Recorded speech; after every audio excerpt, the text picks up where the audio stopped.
मंगलवार की पहली वीकली एक्सपायरी के दिन निफ्टी में बढ़ा तेजी का मोमेंटम। इंडेक्स करीब 100 पॉइंट चढ़कर 24,700 के पार। रिलायंस, एचयूएल और भारती ने भरा जोश। बैंक निफ्टी में भी लौटी खरीदारी। मिड कैप और स्मॉल कैप में भी अच्छी रौनक।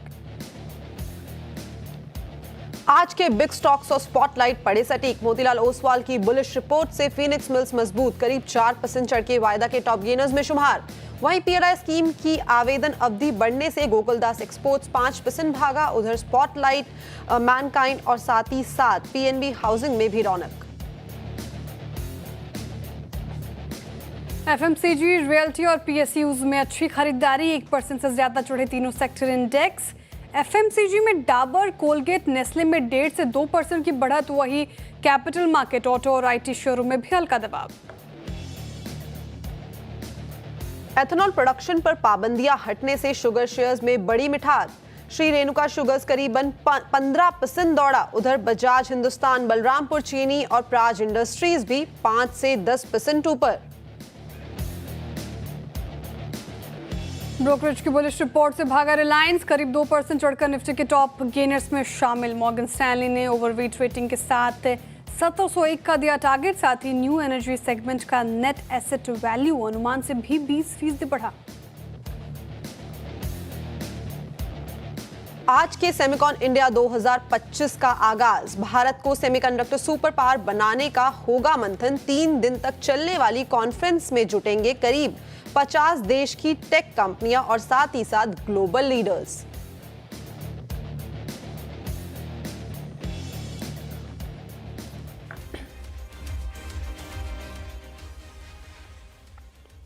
नमस्कार, सीएनबीसी आवाज मोतीलाल ओसवाल लाइव स्टूडियो में आप सभी का स्वागत है। आप देख रहे हैं ट्रेजर्स हॉटलाइन। मैं हूं आपके साथ श्रेया ठाकुर। मेरे साथ मौजूद है मेरे सहयोगी कंचन नौटियाल और आज के मेहमान हमारे साथ जुड़ रहे हैं प्रॉफिट मार्ट सिक्योरिटीज के आशीष बहेती जी, जो अगले आधे घंटे आपके सवालों के जवाब देंगे और मार्केट को बेहतर तरीके से समझाने की कोशिश करेंगे।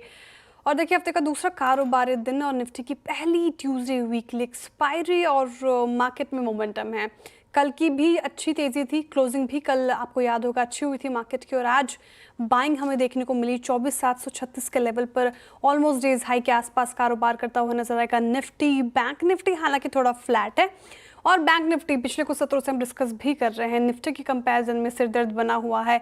यहाँ पर थोड़ा कंसोलिडेशन का मूड, लेकिन सेक्टर स्पेसिफिक अगर आप नज़र दौड़ाएंगे तो आज रियल्टी स्पेस काफ़ी ब्रोकरेज रिपोर्ट बुलिश आई स्पेस को लेकर। इसके अलावा एनर्जी, साथ ही ऑयल एंड गैस में आज खरीदारी। ब्रॉडर मार्केट्स में आज अच्छी खरीदारी है, तो ब्रेथ जाहिर तौर पर आपको झुकाव चढ़ने वाले शेयर्स की तरफ नज़र आता हुआ दिखेगा। तो ठीक ठाक मोमेंटम भी मार्केट में नज़र आ रहा है, लेकिन बड़ा सवाल यही कि कितनी टिकाऊ लग रही है।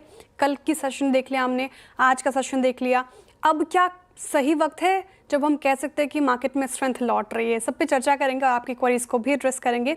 Ashish ji, very good morning, स्वागत है आपका कार्यक्रम में।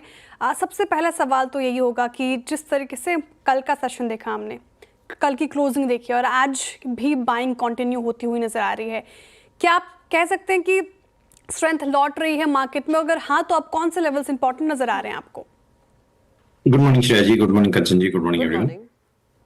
ये देखिए, एक हम टेक्निकल एनालिसिस में एक बहुत ज़्यादा तवज्जो देते हैं 20-डे एक्सपोनेंशियल मूविंग एवरेज को, और निफ्टी अब उसके आज पार निकलने का अटेम्प्ट ले रहा है। तो एक स्ट्रेंथ का क्लियर इंडिकेशन दिखा रहा है, और जिस हिसाब से अब मूव आ रहे हैं और रिलायंस और पूरा ब्रेथ जो निफ्टी का बना हुआ है वो काफ़ी अच्छा स्ट्रेंथ दिखा रहा है। ऑटो में हमने देखा था लास्ट वीक में एक अच्छा मूव था, इनफैक्ट कल के सेशन में भी, और आज थोड़ा सा कूल ऑफ हुआ है। बाकी सभी सेक्टर इंक्लूडिंग बैंक्स में भी एक अच्छा मूव अब बन रहा है। तो मुझे लग रहा है ऊपर का जो लेवल देखने मिल सकता है वो 24,950 तक का जोन देखने मिल सकता है। सर्टनली 25,000 एक रेजिस्टेंस एरिया है, क्योंकि एक ऑप्शन राइटर्स का जोन बना हुआ है। वहां तक निफ्टी जाने के लिए वेल प्लेस्ड है, और अगर थोड़ा सा भी अगर वो बैकफुट पे हटते हैं तो हम ऊपर में भी 25,200 तक का भी मूव देख सकते हैं। तो यहाँ पे खरीदारी की सलाह रहेगी इन लेवल्स पे भी। जो स्टॉप लॉस मेंटेन करना है वो 24,650 का एसएल मेंटेन करे। वहीं अगर मैं बैंक निफ्टी की बात करूँ तो देखिए, ये इंडेक्स काफी ज्यादा प्रेशर में रहा ओवरऑल। पिछले 5 से 6 ट्रेडिंग सेशन में अगर मैं बात करूं तो ऑलमोस्ट 4-4.5% की गिरावट थी इसमें, और 2-2.5 ऑलमोस्ट 2300 पॉइंट करेक्ट हो चुका था अभी रिसेंट 21 अगस्त के हाई से। और अब हमें लग रहा है कि यहाँ पे भी एक शॉर्ट कवरिंग ड्यू है। पीएसयू बैंक्स में ऑलरेडी हमने देखा है कि एक मूव बनना चालू हो गया। प्राइवेट बैंक्स भी अब कंट्रीब्यूशन कर रहे हैं उस तरफ। तो यहाँ पे एक शॉर्ट कवरिंग रैली प्ले करने की सलाह रहेगी। थोड़ा सा रिस्क जो टेकर्स है उनके लिए ये सलाह है। जो स्टॉप लॉस इसमें मेंटेन करना है वो 53,800 का एसएल मेंटेन करे। और ऊपर में हमें लगता है इसमें भी 54,500 एंड 54,800 तक का जोन देखने मिल सकता है। ओके, तो ये थी राय निफ्टी और साथ ही साथ बैंक निफ्टी में आपको 24,650 का जो लेवल है वो खासा ध्यान में रखना है, स्टॉप लॉस लगा के चलें। और भाई बैंक निफ्टी में 53,800 54,800 के जो लेवल हैं वो काफ़ी ज़्यादा क्रूशियल हैं, इसको आप नोट डाउन कर लें। चलिए आगे बढ़ते हैं और वो नंबर आपकी स्क्रीन पे लेके आते हैं जिसके थ्रू आप और हम कर सकते हैं कनेक्ट। आपके जो भी पोर्टफोलियो रिलेटेड क्वेश्चंस हैं आप इस व्हाट्सएप नंबर पे हमें सेंड कर सकते हैं। अपार्ट फ्रॉम दिस आप श्रेया ठाकुर, कंचन नौटियाल या फिर CNBC आवाज को भी हमारे सोशल मीडिया प्लेटफॉर्म्स जितने भी है अक्रॉस द बोर्ड वहां पे टैग करके हमसे पूछ सकते हैं। चलिए देखते हैं कि पहले जो दर्शक हैं वो कहां से जुड़े हैं। मुंबई से ही प्रभाकर जी हमारे साथ जुड़े हैं। Prabhakar ji good morning. Good morning madam. जी क्या सवाल है आपका? मेरे पास इम्प्यूर फार्मा करके है 750 शेयर, 1460 का भाव है। ओके, 1460 का या 1560 का है? 1460 का है। ओके 1460 का है, ठीक है। 750 शेयर्स हैं एमक्यू फार्मास्यूटिकल। एक ही साल हुआ है, 1.5 साल ही हुआ है इसको लिस्ट हुए हुए अभी तो फिलहाल। और इस टाइम पे अगर देखा जाए तो यहाँ पे जब से इसकी लिस्टिंग हुई है जून में, आई थिंक जुलाई में इसकी लिस्टिंग हुई थी, और जुलाई से लेके अब तक यहाँ पे एक साइडवेज मोमेंटम ही देखने को मिला है। बहेती जी आगे की ट्रेजेक्ट्री किस तरीके की दिखाई दे रही है? बिकॉज जो जब लिस्टिंग देखी थी तो लिस्टिंग तो अच्छी खासी 31% के प्रीमियम में होती हुई दिखाई दी थी, लेकिन वापस से कंसोलिडेशन का फेज, क्या करा जाए? जी, ये देखिए कंसोलिडेशन के फेज में रहा और कंप्लीट किया उसने कंसोलिडेशन फेज, और एक बेस फॉर्मेशन कंप्लीट किया। जरूर लिस्टिंग के बाद काफी अच्छी खासी गिरावट देखने मिली, ऑलमोस्ट 1550 का स्टॉक 900 के नीचे भी चला गया था, बट लेकिन एक पुल बैक स्ट्रॉन्ग देखने मिला। और अब जिस हिसाब से अब इसमें बाइंग इंटरेस्ट देखने मिल रहा है, मुझे लग रहा है स्टॉक वेल प्लेस्ड है 1450 तक का मूव दिखाने के लिए शॉर्ट टर्म में। तो यहाँ पे इस पोजीशन में बने रहने की सलाह है। जो स्टॉप लॉस इन्हें मेंटेन करना चाहिए वो 1350 का एक एसएल मेंटेन करें। ओके, एमक्योर फार्मा 1350 का आपको स्टॉप लॉस मेंटेन करना है। अब यहाँ पे स्ट्रेंथ नजर आ रही है तो फिलहाल होल्ड करके चल सकते हैं। स्टॉप लॉस मेंटेन कीजिए 1350 तक का, 1450 तक की टारगेट एक्सपेक्टेड है। अब आगे बढ़ते हैं और देखते हैं कि नेक्स्ट कॉलर हमारे साथ कहाँ से जुड़ रहे हैं। राजेंद्र गुप्ता जी जुड़ रहे हैं न्यू दिल्ली से। राजेंद्र जी हाय, गुड मॉर्निंग। नमस्कार, गुड मॉर्निंग मैडम। जी मैडम मेरे दो सवाल हैं। एक तो DLF है 200 शेयर 900 रुपए के हिसाब से, उसको 10-11 महीने हो गए लिए हुए। एक ठीक। वेदांता भी लिया मैंने 200 शेयर 458 हुआ है। तो क्या ठीक। करना है दोनों का बता दीजिए प्लीज। मैं रुक ठीक है। सकता हूँ 2 महीने, कोई दिक्कत नहीं है। बस 2 महीने ही रुकना है आपको दोनों स्टॉक्स में? नहीं, 2 महीने 3 महीने को दिक्कत है, मतलब रेट शॉर्ट टर्म के लिहाज से पूछ रहे हैं ना राजेंद्र जी? मतलब इसका DLF का बता दो कितना आएगा, जब तक रुक जाऊंगा कोई बात नहीं। वेदांता का भी बता दो। आप 6 क्योंकि महीने लॉस का में होगे, है 6 आप। महीने रुक जाऊंगा। ठीक है, समझ गई मैं आपका सवाल। DLF 760 पे अभी कर रहा है कारोबार, 900 के खरीदे तो ठीक ठाक लॉस हो गया इनको, 140 रुपये प्रति शेयर का लॉस झेल रहे हैं। पिछला महीना रियल्टी स्पेस के लिए उतना था नहीं अच्छा, काफ़ी रियल्टी स्पेस ने अंडर परफॉर्म किया है आशीष जी। लेकिन आज जिस तरीके से बाइंग नज़र आई है और रिपोर्ट्स भी काफ़ी पॉजिटिव रियल्टी स्पेस को लेकर, और पिछले 6 महीने में DLF ने 17.5% का रिटर्न दिया है। इन स्तरों पर क्या लग रहा है, क्या करना चाहिए राजेंद्र गुप्ता जी को? 900 का इनका जो खरीद है, क्या वो भाव वापस आता दिख रहा है आपको? 929 तक गया था 52 वीक हाई साइड की खरीद है इनकी, क्या करना चाहिए?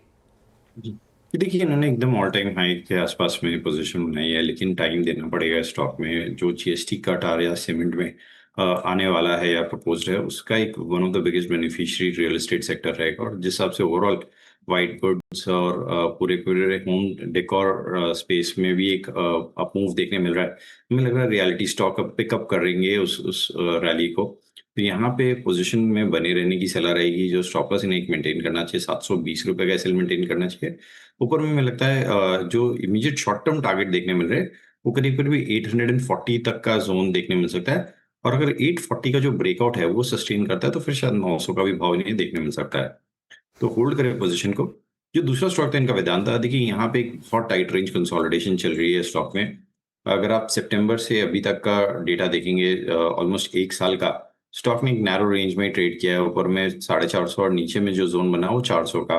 तो 50 रुपए के मूव में ही एक साल से कंसोलिडेट किया है इसने, जो measure of the trading sessions रहे इसी रेंज में रहे, और हमें लग रहा है कि अब इस कंसोलिडेशन के बाद एक ब्रेकआउट देखने मिल सकता है, और हम एंटिसिपेट कर रहे हैं कि ब्रेकआउट अपसाइड में देखने मिलेगा। तो यहाँ पे बने रहने की सलाह रहेगी। जो स्टॉप लॉस इन्हें मेंटेन करना चाहिए वो 405 रुपए का एसएल मेंटेन करे। ऊपर में हमें लगता है इसमें 480 तक का जोन इन्हें देखने मिल सकता है। ओके, तो वेदांता में 480 तक के आपको नंबर्स जो हैं वो देखने को मिल सकते हैं। चलिए आगे बढ़ते हैं और दिल्ली से ही टीडी भाटिया जी हमारे साथ जुड़े हैं। भाटिया जी नमस्कार। नमस्कार श्रेया जी, नमस्कार जी, कंचन बात कर रही हूँ मैं। हाँ जी, अच्छा कंचन जी, सॉरी, आप उत्तराखंड से ही हो लगता है। हाँ, उत्तराखंड से ही हूँ, नॉट वो ईयर। 50 साल लगा के आया हूँ उत्तराखंड। बढ़िया बढ़िया, क्या सवाल है आपका? मेरा सवाल है, मेरे पास एबीबी के हैं शेयर, 250 शेयर 5902 में लिए हैं, ओके और मैं लॉन्ग टर्म इन्वेस्टर हूँ। ओके, ठीक है। एबीबी इंडिया 5905 पे बाइंग की गई है। नो डाउट अगर 2024 की बात करें तो एबीबी इंडिया में एक मैसिव हमें बुल रन देखने को मिला था। अच्छे खासे लेवल्स, 4000 के लेवल से ये करीब करीब 9000 तक के स्तर तक जाके पहुंचा था, लेकिन अब वापस से ना ये कूल ऑफ होता हुआ दिखाई दे रहा है। वहीती जी, क्या लगता है इस टाइम पे क्या करना चाहिए? 5900 के आसपास की खरीद है और काफी ज्यादा कूल ऑफ ऑलरेडी हो गया है। क्या वापस से कोई बाउंस बैक की यहाँ पे जो समीकरण है बनते हुए दिखाई दे रहे हैं? ये देखिए, एक स्ट्रॉन्ग सपोर्ट जोन पे तो आ चुका है स्टॉक, और अगर आप मोमेंटम इंडिकेटर्स भी देखेंगे तो वो भी सारे ओवरसोल्ड ट्रेजेक्टरी में जा चुके हैं। तो मुझे लग रहा है कि यहाँ से डाउनसाइड रिस्क अब काफी रिस्ट्रिक्ट हो चुका है। ऑलमोस्ट फरवरी 2025 में भी स्टॉक ने यहीं पे लो बनाया था, और वापस से जो एक मूव दिया था 6000 तक की रैली दिखाई थी, और वहीं पे वापस आ चुके हैं। और अभी भी आप देखेंगे पिछले 4 हफ्तों से नीचे के लेवल पे कंसोलिडेट किया है, और अब तैयार हो चुका है ये स्टॉक वापस एक अप मूव या ब्रेकआउट देने के लिए। ऊपर में जो जोन हमें लगता है कि जल्द इसमें देखने मिल सकता है वो 5500 और 5700, ये दो ट्रेजेक्टरी इसमें आते हुए देखने मिल सकते हैं। जो स्टॉप लॉस इन्हें मेंटेन करना चाहिए वो 5000 का एक एसएल मेंटेन करे। 5000 का स्टॉप लॉस आपको मेंटेन करना है, एबीबी इंडिया होल्ड करने के लिए फिलहाल ये स्ट्रैटेजी आप अपनाएं इस पर्टिकुलर काउंटर में, और साथ ही 5700 तक के टारगेट एक्सपेक्टेड है। चलिए आगे बढ़ते हुए देखते हैं कि नेक्स्ट कॉलर हमारे साथ कहाँ से जुड़ रहे हैं। मुकेश कुमार जी जुड़ रहे हैं समस्तीपुर से। मुकेश जी नमस्कार सर। नमस्कार कंचन जी, मैं समस्तीपुर बिहार से आज बोल कुछ रहा और है, हूँ। श्रेया बात कर रही हूँ Mukesh ji. Shreya ji, okay okay, thank you, sorry. मैं भी बिहार से हूँ सर जी, अपना सवाल पूछिए। मेरा सवाल इस पे बीईएल पे था। मेरे पास 200 से 420 के रेट पे हैं, और मैं क्या इसको एवरेज कर सकता हूँ? दूसरा सवाल है बीएससी पे, काफी टूटा हुआ है बीएससी का रेट, क्या यहाँ से बाइंग किया जा सकता है? बीएससी, अच्छा बीएससी आपके पास है नहीं, आप पूछ रहे हैं कि इस लेवल मैं पूछ रहा हूँ हाँ, इस लेवल पे मैं बाई करूँ या अभी और वेट करूँ? ठीक है, दो सवाल हैं आपके। भारत इलेक्ट्रॉनिक्स से ले लेते हैं सवाल। और आज तो अच्छी खासी तेजी हमें इस पर्टिकुलर काउंटर में देखने को मिल रही है, लगभग 0.25% की तेजी के साथ कर रहा है कारोबार। पिछला महीना थोड़ा निराशाजनक रहा बीईएल के लिए, 4% की गिरावट, लेकिन पिछले 6 महीने में 46% से ज़्यादा का रिटर्न बीईएल ने दिया है। और आज जो खबर आई कि 664 करोड़ का ऑर्डर जीता है बीईएल ने, और लगातार हम देख रहे हैं कि सरकार की जो नीतियां हैं वो काफ़ी फ़ायदा पहुंचा रही हैं सारे ही स्टॉक्स को। दो सवाल हैं आशीष जी इनका बीईएल पर, मामूली लॉस में क्या करना चाहिए, इनको होल्ड करने की राय है कि नहीं? और दूसरा सवाल बीएससी इन स्तरों पर खरीद सकते हैं कि नहीं? जी देखिए, दोनों जो स्टॉक इन्होंने डिस्कस ये बताए वो दोनों ही एक अच्छे पोर्टफोलियो सेक्टर्स बने हुए हैं, और हमें लग रहा है कि कोई भी गिरावट आए तो इन दोनों सेक्टर्स में अच्छी पोजीशंस बनाई जा सकती है। डिफेंस एज अ सेक्टर काफी अच्छा स्ट्रेंथ दिखा रहा है, और अभी जो करेक्शन ऑलरेडी हो चुका है पिछले 5 से 6 हफ्तों में, करीब करीब 15% ऊपर के हाई से स्टॉक करेक्ट हुआ है, और एक अच्छे बाइंग ट्रेजेक्टरी में वापस आ चुका है, जहाँ रिस्क रिवॉर्ड काफी फेवरेबल है बीईएल का। तो यहाँ पे पोजीशन को होल्ड करने की सलाह है। जो स्टॉप लॉस इन्हें मेंटेन करना चाहिए वो 350 के करीब का एसएल मेंटेन करे। ऊपर में हमें लगता है इसमें 430 तक का जोन इन्हें देखने मिल सकता है। वहीं अगर मैं बीएससी की बात करूँ तो देखिए, इसमें काफी न्यूज थे, जो वॉल्यूम कम हुए एफ&ओ के, उसके कारण एक अच्छी खासी गिरावट देखने मिली, और उसके कारण एक अपॉर्चुनिटी बन चुकी है। स्टॉक करीब करीब 25 से 30% करेक्ट हो चुका है अपने रिसेंट हाई से, और एक अच्छा जोन पे वापस आ चुका है। यहाँ पे सर्टनली बाइंग करने की सलाह है, ट्रेडिंग पर्सपेक्टिव से नहीं, लेकिन अगर इन्वेस्टमेंट का इनका होराइजन है करीब 6 महीने से 1 साल का, अगर ये होल्डिंग पीरियड है, जरूर इन लेवल्स पे खरीदारी की जा सकती है। जो स्टॉप लॉस इन्हें मेंटेन करना चाहिए वो 2100 का एसएल मेंटेन करे। ऊपर में हमें लगता है इसमें 2500 और 2700 तक का जोन इन्हें देखने मिल सकता है।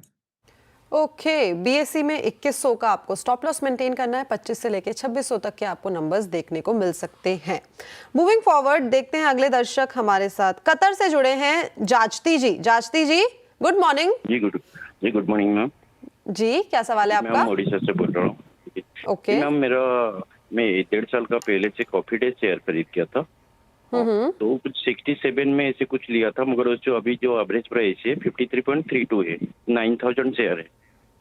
तो उसको क्या करना चाहिए? अभी तो फिलहाल आसपास ही है, 49 का आसपास ही चल रहा है, अभी ट्रेड कर रहा है। ठीक है। सीसीडी एक छोटी मिंजोली कंपनी है लेकिन काफ़ी फेमस है सभी लोगों के बीच, कैफ़े कॉफ़ी डे। लेकिन कंपटीशन काफ़ी ज़्यादा बढ़ गया है। अगर हम स्पेस की बात करें, काफ़ी सारी नई कंपनीज जो है जो इस रेस में ऑलरेडी आ गई है। बट अगर पिछले ईयर टू डेट का चार्ट देखा जाए तो ऑलमोस्ट जो वेल्थ है वो डबल होती हुई दिखाई दी है यहाँ पे इन्वेस्टर्स की। बट आगे क्या करना चाहिए? क्या ये जो ग्रोथ है वो हमें सस्टेनेबल साइड में आती हुई दिखाई दे सकती है भैयती जी? जी देखिए कि इन्वेस्टर फ्रेंडली स्टॉक नहीं है, और हमें लग रहा है कि जिस हिसाब से कॉफी प्राइसेस में सर्ज आया है उसी के कारण एक मोमेंटम इसमें बना है, और कोई बाउंस बैक मिलता है तो इसमें से एग्जिट करने की सलाह है। इनके भाव के आसपास में अगर ये मोमेंटम चालू रहता है और वहां तक जाता है तो इसमें से एग्जिट कर लें। एग्जिट की राय कॉफ़ी डे में सीसीडी कंचन आपको याद होगा काफ़ी फेमस हुआ करता था, मतलब लेकिन एक फॉल आया पूरे सीसीडी बिजनेस में अगर आप देखें, और वो जो ट्रैजिक डेथ हुई फाउंडर की उसके बाद से एक सेंटिमेंट भी ख़राब हुआ। मतलब जब मैं लास्ट दिल्ली में थी तो मैंने कई सारे स्टोर सीसीडी के बंद होते हुए देखे अपने आँख के सामने। जीआईपी बहुत ही फेमस मॉल है नोएडा में, वहाँ पे सीसीडी के सारे स्टोर्स बंद होते हुए देखे हैं, तो बिजनेस कहीं ना कहीं फॉल होता हुआ बट आपको याद होगा मेरे स्कूल के जस्ट बगल में ही सीसीडी था। उस टाइम पे स्कूल टाइम था तो बहुत इतने पैसे भी नहीं होते थे टू बी ऑनेस्ट कि सीसीडी डेली अफोर्ड कर सके। लेकिन उस टाइम पे सीसीडी में ना मैंगो और स्ट्रॉबेरी और चॉकलेट शॉट्स मिला करते थे 50 रुपए का वो इतना, हाँ वो मैं खाने के लिए पहुंच जाती थी सीसीडी में। तो उससे मुझे काफ़ी ज़्यादा उस टाइम पे एक लगाव था कि हाँ पैसे जैसी पॉकेट मनी जोड़ जोड़ के वो 50 रुपए खर्च करने हैं सीसीडी के शॉर्ट्स पर। चलिए शॉर्ट्स लेती हैं कंचन, मैंगो और स्ट्रॉबेरी स्पेसिफिकली ये कहा मैंने। हालांकि इन्वेस्टर फ्रेंडली ये है नहीं स्टॉक, कभी आशीष जी ने कहा। चलिए आगे बढ़ते हो कि नेक्स्ट कॉलर हमारे साथ कहाँ से जुड़ रहे हैं? आशीष वर्मा जी जुड़ रहे हैं लखनऊ से। Ashish hi, good morning. Hello, good morning madam. मैं डॉक्टर आशीष वर्मा बोल रहा हूँ लखनऊ से। बहुत स्वागत है सर सीएनबीसी आवाज पर आपका। हाँ जी, मैंने एक वीबीएल के शेयर खरीदे हुए थे around 2 months back. That was on at the rate of 478। तो मेरे को जानना था कि इसका मतलब शॉर्ट टर्म व्यू टिल दिसंबर, मतलब मुझे क्या टारगेट इसके लिए रखना चाहिए? अभी थोड़ा बहुत 19-20 प्रॉफिट है तो क्या निकल जाऊं, या इसको मैं होल्ड करके रखूं, या नेक्स्ट ईयर तक होल्ड करूं? सो मुझे इसके लिए थोड़ा राय चाहिए थी। वरुण बेवरेजेस आपके पोर्टफोलियो में 498 की खरीद, माफ़ की जगह चल रहा है इस पर, और 478 की आपकी खरीद है, तो प्रॉफिट में ही है आप, मामूली प्रॉफिट है हालांकि। लेकिन एफएमसीजी स्पेस को लेकर काफ़ी बुलिश अब रिपोर्ट्स आ रही हैं और एनालिस्ट का भी मानना है। वरुण बेवरेजेस की पर्टिकुलरली बात करें तो पिछले 6 महीने की अगर आप बात करें तो मात्र 10% का रिटर्न दिया है। लेकिन क्या लग रहा है आशीष जी, अब यहाँ से और अपसाइड पोटेंशियल नज़र आ रहा है, वो स्तर देखने को मिलेगा? क्योंकि अगर 52 वीक हाई देखी तो 668 तक गया था ये स्टॉक।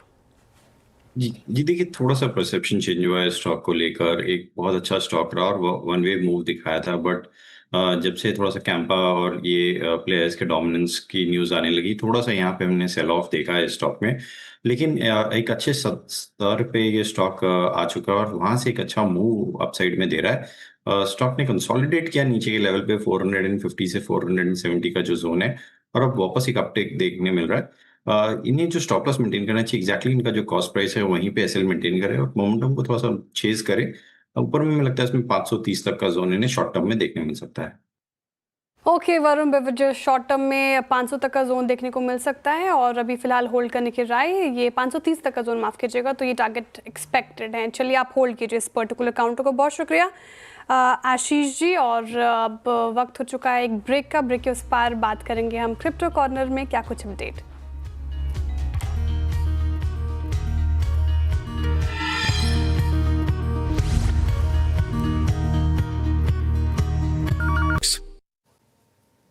क्रिप्टो कॉर्नर में हमारे साथ आज जुड़े हैं फिनोलेस के फाउंडर सीए करण महाले। करण, बहुत शुक्रिया साथ जुड़ने के लिए। और क्रिप्टोज 2025 में एक नए रिकॉर्ड्स और हेडलाइंस बनाते हुए नजर आए हैं, फिर चाहे वो यूएस की तरफ से फ्रेंडली लेजिस्लेशंस हो या फिर प्राइस मूवमेंट्स या फिर जिस तरह की स्केलिंग हमने आते हुए देखी है। लेकिन आप कैसे देखते हैं क्रिप्टोज को? आप कहेंगे एक मैच्योरिटी यहाँ पर मार्केट्स में आई है, क्योंकि ऑल टाइम हाइज के बाद कुछ मुनाफा वसूली है, लेकिन कंसोलिडेशन है। बहुत बड़े बड़े वो 10-20% के जो मूव्स हम पहले देखा करते थे वो थोड़े कम हैं, तो क्या ये मैच्योरिटी है? हम लोग ऐसा बोल सकते हैं कि आजकल हो रहा है कि जितना अवेयरनेस बढ़ते जा रहा है, हम लोग बोलते हैं ग्लोबलाइजेशन भी हो रहा है, लोगों के पास यूट्यूब एक सोर्स बन चुका है, सोशल मीडिया के थ्रू जो अंडरस्टैंडिंग बन चुकी है मार्केट में, वो एक लोगों को एज दे रही है। और जितना इन्वॉल्वमेंट बढ़ रहा है उतना मैच्योर होते जा रहा है मार्केट। वोलेटिलिटी ऑफ कोर्स है अभी भी, हम लोग ये नहीं मना करेंगे, क्योंकि ये रिस्की एसेट है, यहाँ पे वोलेटिलिटी है, इसलिए संभल के चलना चाहिए। एब्सोल्युटली। करण, मैं यूएस में काफ़ी लोगों से बात कर रही थी और वो कह रहे थे कि जो भी ट्रेडिशनल बिजनेसेस हैं अब वो भी कहीं ना कहीं किसी तरीके से क्रिप्टो या ब्लॉकचेन में कोई इन्वेस्टमेंट यहाँ पर कर रहे हैं या किस तरह से उसको अपना रहे हैं।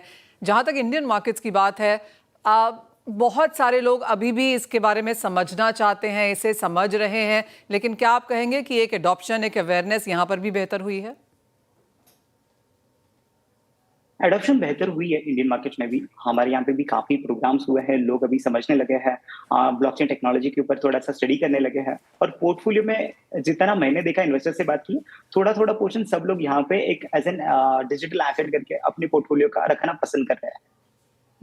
करण, अगर हम 1-2 साल पहले लोगों से बात करते थे, वो कहते थे कि हाँ, हम अपने क्लाइंट्स को कुछ कुछ बता रहे हैं, लेकिन ये अभी भी बहुत ट्रिकी सब्जेक्ट है, तो हम फाइनेंशियल एडवाइजिंग के तौर पर अभी भी इसमें बात नहीं करते हैं। क्या यहाँ पर भी थोड़ा सा यू टर्न होता हुआ नजर आया है? बिल्कुल, फंडामेंटल्स को जैसे हम लोग इक्विटीज में समझते थे, वैसे ही यहाँ पे थोड़ा टफ जाता है। बिल्कुल रिस्कियर होने की वजह से, या जितने ड्रॉप हम लोगों ने पहले देखे हैं कि क्रिप्टो के वैल्यूएशंस में आते थे, जो भी लार्ज कैप कॉइन्स है, हम लोग बोलते हैं बिटकॉइन गोल्ड है क्रिप्टो का, उसमें भी बहुत बार लोगों ने 70% ड्रॉप देखा है। एक डर है, इसीलिए लोग छोटे छोटे पोर्शन से स्टार्ट तो जरूर कर रहे हैं, पर अवेयरनेस बहुत अच्छी बढ़ रही है। करण, आप क्या एडवाइस देंगे जो पहली बार यहाँ पर क्रिप्टो में निवेश करना चाहते हैं? मैं लोगों को बोलूंगा स्लो चाहिए। जैसे आप लमसम में मत इन्वेस्ट कीजिए, वोलेटिलिटी रहती है अभी भी, बहुत सारे फैक्टर्स इसको गवर्न करते हैं। आप धीरे धीरे पोर्टफोलियो में इसको ऐड अप कीजिए, एसआईपी मोड पे रखिए। ड्रॉप आता है तो मे बी आप तब थोड़ा सा इंक्रीज कीजिए आपके एसआईपी को। हम लोग जैसे बोलते कभी कभी डबल डाउन कर सकते हैं, क्योंकि 10-15% का फॉल यहाँ पे बहुत ही नॉर्मल है। अभी भी जैसे प्रॉफिट बुकिंग भी हम लोग बात करें बिटकॉइन की, 13% लगभग हाई से नीचे आ चुका है। तो अब धीरे चाहिए, मैं वो बोलूंगा। और आपके पोर्टफोलियो का जो आपका अनइमोशनल रिस्क कैपिटल है, वो थोड़ा निकाल लीजिए और उतना ही अमाउंट इसमें इन्वेस्ट कीजिए। करण, आपको क्या लगता है कितना समय लगेगा कि हम क्रिप्टो को as a mainstream modern asset class के तौर पर देखेंगे? और बताना बहुत मुश्किल है, क्योंकि मेन स्ट्रीम मॉडर्न एसेट, ये डिजिटल वर्चुअल एसेट है।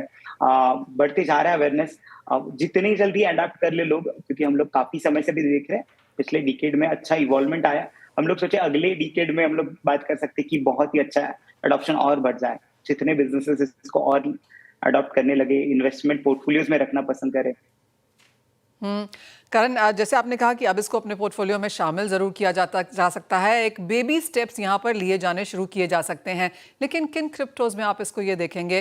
क्योंकि काफ़ी सारे अब ऐसे हैं जो साल दर साल में हमने जहाँ पर क्रेडिबिलिटी, स्केलेबिलिटी, एफिशिएंसी बढ़ते हुए देखी है।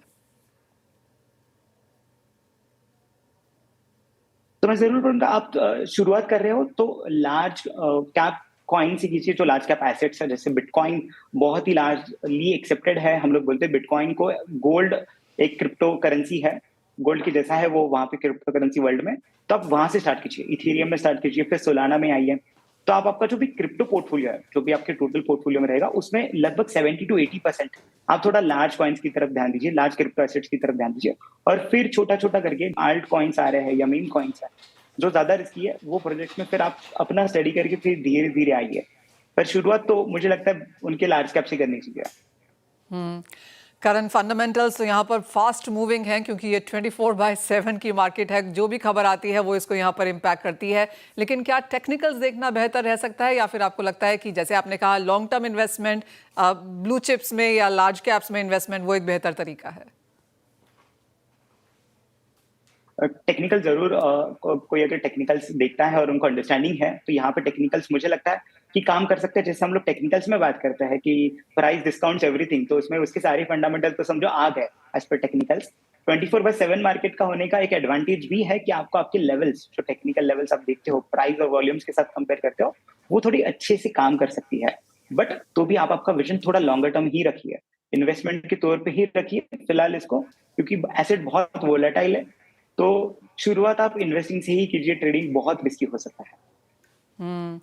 करण, आप कैसे देखेंगे इस मार्केट को आगे जाता हुआ? जैसे आपने कहा कि शायद पिछला एक डेकेड यहाँ पर हम जिस तरह से इसकी वॉल्टिलिटी को समझते समझते निकल गया, अगले में एक बेहतर यहाँ पर निवेश होता हुआ नजर आएगा। यूएस की तरफ से लेजिस्लेशंस हैं, स्टेबल कॉइन्स पे ऊपर कॉन्वर्सेशन है, या फिर इन्वेस्टर प्रोटेक्शन है, इन सब चीज़ों पे काफ़ी सारा काम हो रहा है। यहाँ से अगर अगले 5 साल देखे जाएं तो कैसे देखते हैं आप ये एसेट क्लास? अगर हम लोग बात करें कि एडॉप्शन जैसे बढ़ते जा रहा है और रेगुलेशंस की तरफ थोड़ा बढ़ते जा रहा है अवेयरनेस, कोई कंट्रीज को लेके हो, कोई कंपनीज को लेके हो, बड़े कॉर्पोरेट्स को लेके हो, तो अवेयरनेस और बढ़ेगा मुझे ऐसा लग रहा है, और ये एडॉप्शन और थोड़ा पेनेट्रेट होगा मार्केट में और इन्वेस्टर्स और थोड़ा पसंद करेंगे। जैसे ही लोग थोड़ा और मैच्योर होंगे तो मार्केट मैच्योर होते जाएगा। हाँ, हम लोग उतने रिटर्न्स नहीं देख सकते जितने पिछले डिकेड में देखे, बट हाँ ऑब्वियसली एक हम लोग बोले रिस्कियर एसेट है और न्यू एसेट क्लास है, तो आपको शायद बेहतरीन रिजल्ट्स मिल सकते हैं यहाँ पे। वेल एब्सोल्युटली, $4 ट्रिलियन की ये मार्केट कैप है ग्लोबली, और मार्केट्स यही मान के चल रहा है कि यहाँ से और बढ़त देखने को मिलेगी, एडॉप्शन आएगी। और यूएस के साथ साथ हांगकांग में जैसे देखा है हमने, कनाडा में, जापान में जाई कंट्री ज़्यादा से ज़्यादा यहाँ पर इसे अडॉप्ट कर रही हैं। इंडिया में जैसे करण हमें बता रहे हैं कि थोड़ा स्लो है, लेकिन अवेयरनेस है और लोग इसमें इन्वेस्ट भी करना चाहते हैं। तो अगर आप अपनी शुरुआत करना चाहते हैं तो जैसे करण आपको कह रहे हैं, स्मॉल से करिए, छोटे से करिए, अपनी रिसर्च करिए, और ज़्यादातर मार्केट जो बड़े मार्केट कैप्स हैं उन्हीं में फिलहाल यहाँ निवेश करना चाहिए। करण, बहुत शुक्रिया आपका आज साथ में हमारे यहाँ पर जुड़ने के लिए क्रिप्टो कॉर्नर पे, और वो राय हमारे बिगिनर्स को ऑफ कोर्स देने के लिए। वेल, इसके साथ फिलहाल इस कार्यक्रम में इतना ही समय है। हम रुकेंगे एक ब्रेक के लिए, लेकिन आप बने रहिए हमारे साथ सीएनबीसी आवाज पर। सीएनबीसी आवाज प्रस्तुत करता है crypto corner, powered by CoinDCX। Co-powered by